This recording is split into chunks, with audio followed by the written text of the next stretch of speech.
Hi! ఇవేంటో తెలుసా మీకు? ఇవి డ్రై మటన్. వీటిని ఎండలో ఎండబెట్టి మటన్‌ని కట్ చేసి ఎండలో ఎండబెడితే 1 వీక్ పాటు ఇలా వస్తాయి. ఇవి టేస్ట్ చాలా బావుంటాయి.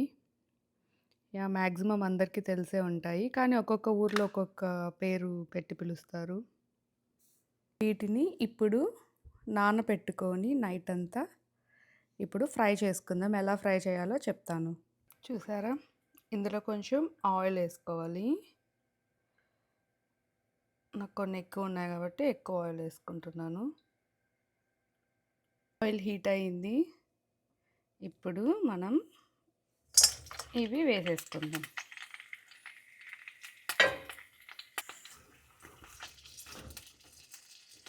కొంచెం హై ఫ్లేమ్లో పెట్టుకోండి స్టార్టింగ్లో.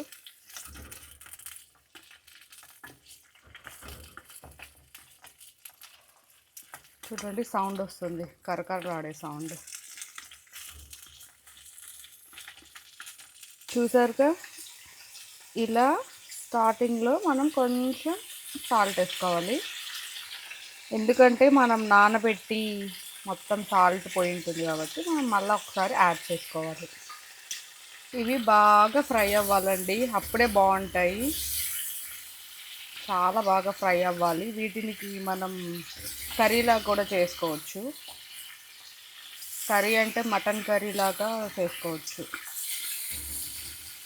వీటిని మీ ఏరియాలో ఏమని అంటారో కామెంట్ చేయండి. మేమైతే ఉపాన్స్లు అంటాము, మీరేమంటారో కామెంట్ చేయండి.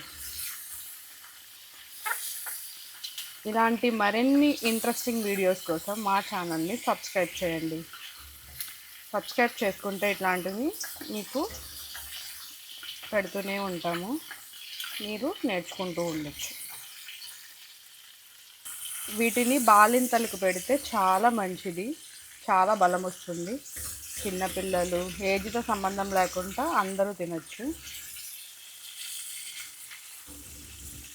సో పళ్ళు ఉన్నప్పుడే మనం తినాలి, ఎంజాయ్ చేయాలి.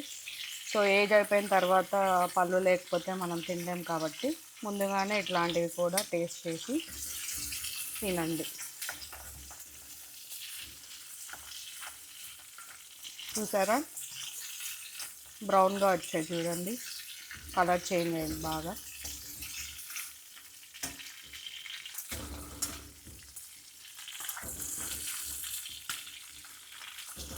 కలర్ రావాలండి, brown colour, thick brown colour. ఇంకా దాదాపు అయిపోయినట్లే. ఇంకా మనం లాస్ట్లో కొంచెం కారం, ధనియాల పౌడర్, కొంచెం పసుపు, గరం మసాలా అన్నీ వేసి ఒక్కసారి అలా కలిసిపోయేటట్లు కలుపుకునేయాలి. బాగా ఘాటు వస్తుంది, బాగా మాడాలి కదా, అందుకని. ఈ టేస్ట్ ఒక్కసారి టేస్ట్ చేశారంటే చిన్నప్పటి నుంచి అలవాటు ఉన్న వాళ్ళు బాగా నచ్చుతుంది వాళ్ళకి. నేనైతే ఇలానే చేస్తాను వీటిని, అండ్ కర్రీలాగా కూడా చేసుకుంటాము. ఇంకేదైనా రెసిపీస్ వీటిని ఎలా చేయాలో ఎవరికైనా తెలిస్తే కామెంట్ చేయండి. అంతేనండి.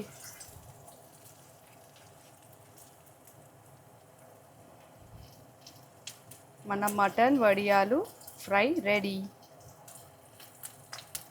వీడియో కనుక నచ్చితే లైక్ చేయండి, షేర్ చేయండి, సబ్స్క్రైబ్ చేయండి.